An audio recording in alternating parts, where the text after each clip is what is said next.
Selamat berjumpa kembali anak-anak. Mudah-mudahan kalian tetap sehat dan tetap bersabar berada di rumah ya. COVID-19-nya masih belum hilang. Dan mari kita lanjutkan materi yang kemarin, materi ceramah. Kita sekarang ke materi informasi edukatif, persuasif, dan rekreatif.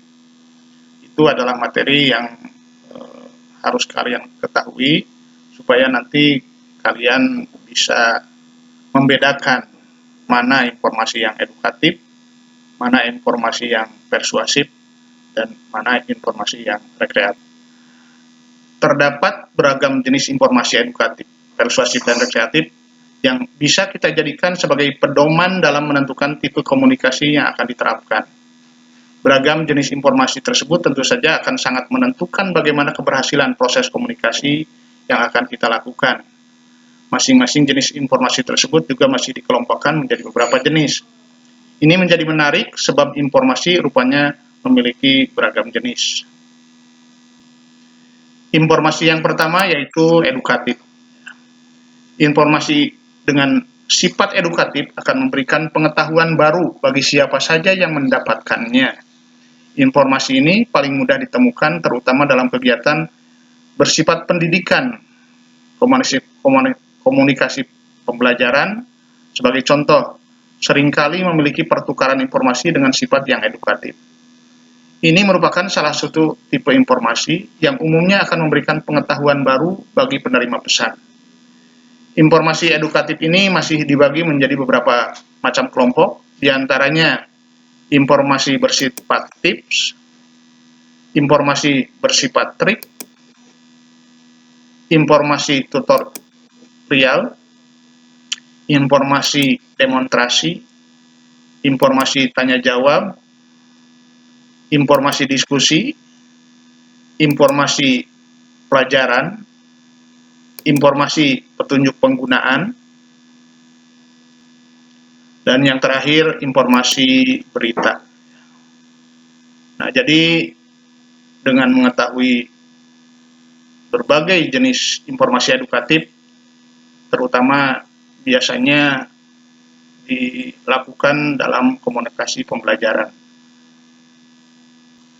Informasi yang kedua yaitu informasi yang bersifat persuasif. Jenis informasi persuasif merupakan salah satu jenis informasi yang sering muncul pada saat melakukan komunikasi persuasif. Sesuai dengan makna harfiahnya, informasi persuasif memiliki pengertian bahwa informasi tersebut umumnya akan berisi pesan ajakan bagi penerima pesan.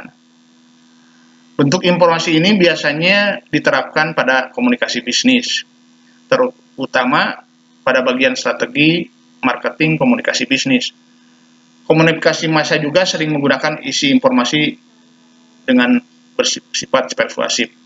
Oleh karena ini, juga masih dibedakan menjadi beberapa macam, seperti informasi iklan, informasi ceramah, informasi dakwah, informasi promosi, informasi layanan masyarakat, informasi propaganda, informasi penawaran produk, informasi larangan, dan informasi perintah. Nah, jadi informasi yang bersifat persuasif ini umumnya berisi sebuah pesan untuk mengajak seseorang atau penerima pesan melakukan sesuatu. Berikutnya adalah informasi rekreatif. Jenis informasi selanjutnya adalah informasi rekreatif. Dari pengertiannya, informasi ini memiliki pengertian sebagai bentuk informasi yang sifatnya untuk menghibur semata. Ya. Jadi untuk informasi rekreatif itu informasinya untuk menghibur. Tidak hanya itu saja, informasi ini juga cenderung sifatnya ringan dan mudah untuk dipahami. Ringan dan mudah untuk dipahami. Bahasa-bahasa yang rumit umumnya tidak akan dijumpai dalam jenis informasi ini.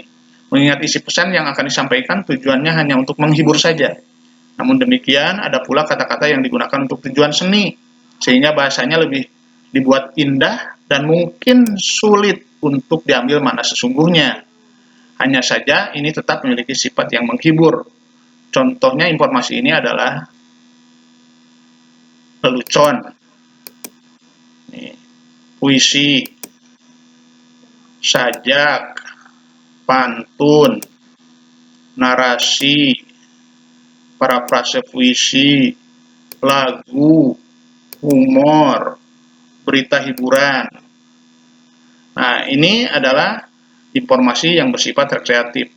Jadi informasinya bisa saja disampaikan dalam bentuk lelucon, dalam bentuk puisi, dalam bentuk sajak, dalam bentuk pantun.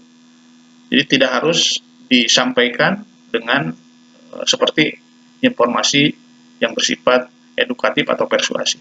Nah, untuk tugas yang telah kalian buat dalam buku paket, manakah informasi yang berkaitan dengan masalah bahasa? Nah, mari kita analisis ya. Yang pertama, contoh informasinya, kesantunan itu penting untuk diperhatikan dalam berbagai kesempatan. Apakah ini berhubungan dengan bahasa, kesantunan itu, atau tidak? Jawabannya, iya, betul. Jadi jawabannya adalah iya. Ya. Dalam berbahasa, kita perlu perlu bersopan santun. Ya. Kadang-kadang dari nadanya, dari intonasinya, dari sikap kita. Sebab kadang-kadang meskipun kita akan berbuat sesuatu dengan bahasa yang benar, kalau orang tersebut yang diajak bicaranya dinilai tidak santun, misalnya dengan memasukkan tangan ke celana, nah itu nanti dia akan bereaksi kurang baik pada kita, ya, sebab kita berbahasanya tidak dengan sopan santun. Berikutnya yang B, setiap budaya memiliki pola berinteraksi yang cenderung berbeda-beda. Nah, bagaimana budaya masuk ke dalam bahasa tidak? Iya, betul. Budaya itu bukan bahasa, ya, bukan bahasa.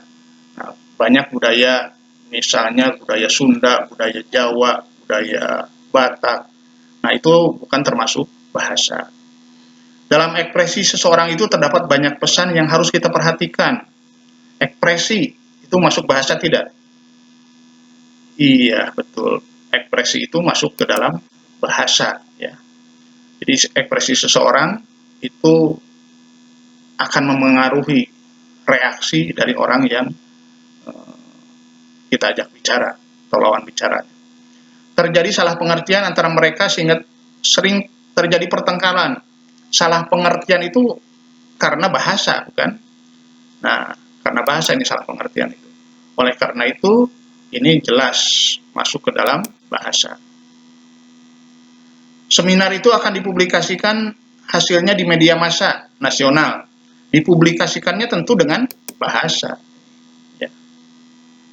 Nah, itu adalah jawaban. Itu jawaban nomor 1. Mari kita lanjutkan ke jawaban nomor 2. Untuk jawaban nomor 2 itu, apakah jenis atau fungsi dari informasi? Apakah edukatif, persuasif, atau rekreatif? Banyak cara yang dapat kita lakukan dalam rangka meningkatkan keterampilan berkomunikasi. Cara untuk meningkatkan keterampilan berkomunikasi itu cara edukatif. Ya. Kemudian kebahagiaan itu datangnya bukan dari orang lain, tapi dari diri sendiri. Nah, itu termasuk, iya betul, persuasi. Ya. Jadi kebahagiaan berasal dari diri sendiri.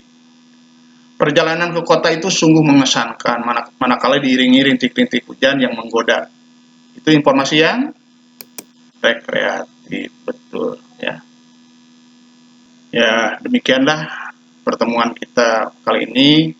Mudah-mudahan jawaban Anda benar, dan sampai bertemu kembali pada kesempatan yang akan datang. Assalamualaikum warahmatullahi wabarakatuh.